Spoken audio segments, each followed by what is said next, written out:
Ladies and gentlemen, please welcome the former principal of Detroit Central High School and U.S. Army veteran, David Oclander.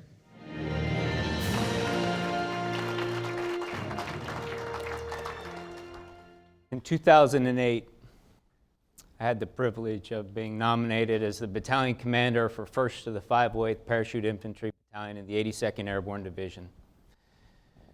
While I was there, I had the privilege, the humbling privilege of leading some of the most remarkable individuals I had ever met. And it was, to me, all about service and duty and honor and country. While I was there, I led young men and young women like Javier Lopez. In 2007, Javier was gravely wounded in combat in Afghanistan. During his flight back to Walter Reed, he nearly died twice. However, 5 months after recuperating, Javier insisted on returning to his battalion in Afghanistan with a bullet still lodged in his back. In 2008, when I took command of that battalion, he came to me with a problem, and he said, "Colonel Oclander, I got this problem. They're not letting me re-enlist, and I'm not going to be able to redeploy with you to Afghanistan on our next deployment that we were preparing for." And he said they weren't letting him re-enlist because he wasn't a U.S. citizen.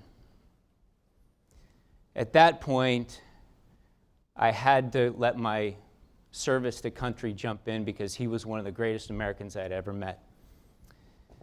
So I worked with Javier in the immigration office, and we got him citizenship within 2 weeks.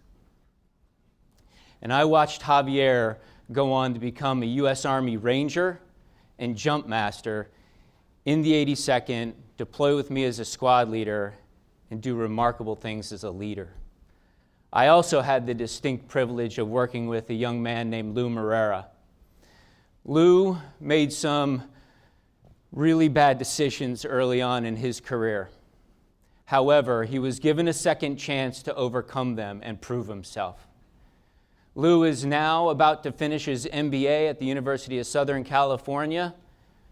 He is Mr. Texas, a bodybuilder, and he was just named to the U.S. Olympic team that will compete in this next Winter Olympics. These men and the women that I got to serve with inspired me more than I could ever imagine to serve them and others like them. When I left Battalion Command, I was nominated to a position on the Joint Staff.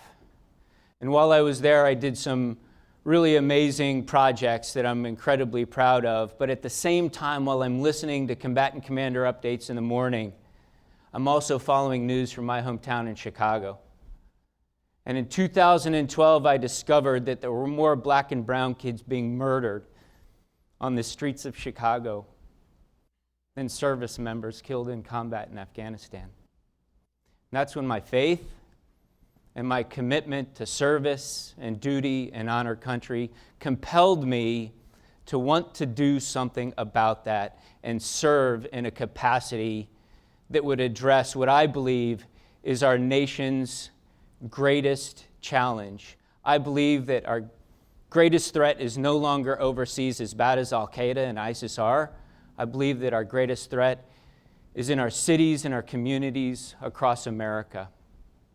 So in 2012, I left Washington, D.C. and moved to Chicago, where I would pick up with an organization that was doing amazing work educating young people.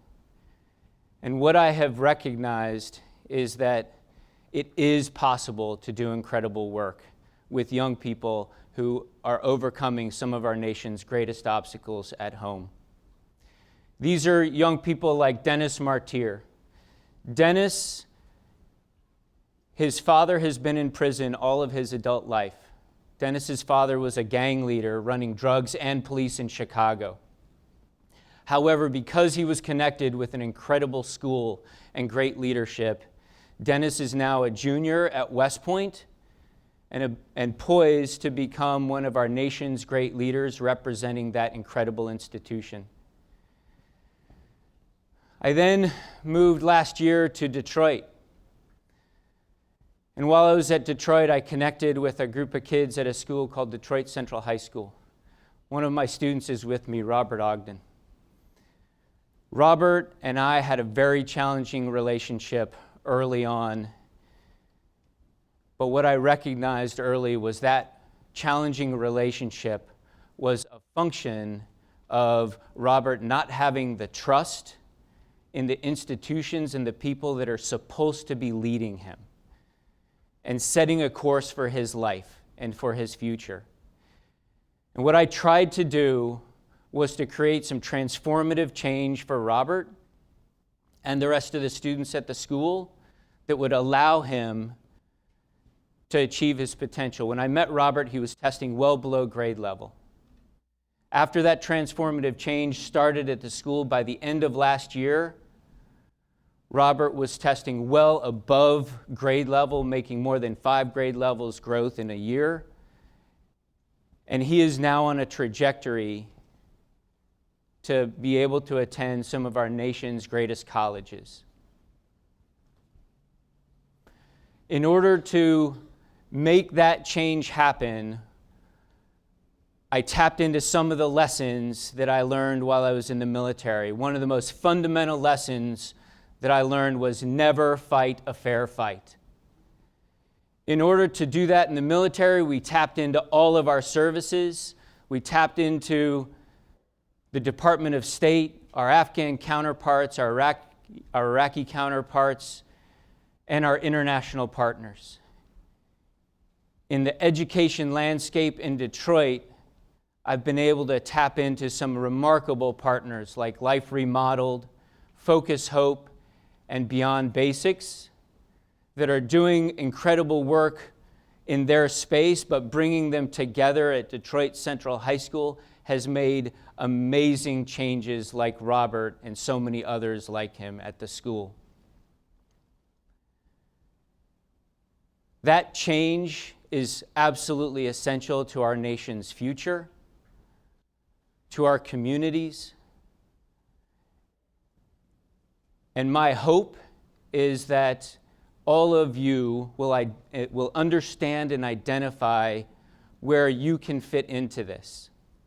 I also reached out to a veterans organization, The Mission Continues, who is also doing incredible work in Detroit at Central High School, helping us to change the culture of that organization and create hope and pride in their school, where before there was very little of that. And I also asked specific individuals to come alongside and have some skin in the game. Individuals like Lynn Sanders, who's also here with me today. Lynn is a 1984 Central High School graduate who went on to have a 26-year career in the state police in Michigan. He also couldn't sit on the sidelines and not step in and be compelled to do something to make change. And now he is the best football coach, teacher, and mentor any of our students and staff could ask for. Our future is right before our eyes. Our great leaders are everywhere in our cities across America. We have to recognize that each of us can make a difference. And I would ask that each of you recognize what is at risk if we don't take a step to become involved in that. I'm David Oclander, and I'm a United States Army veteran.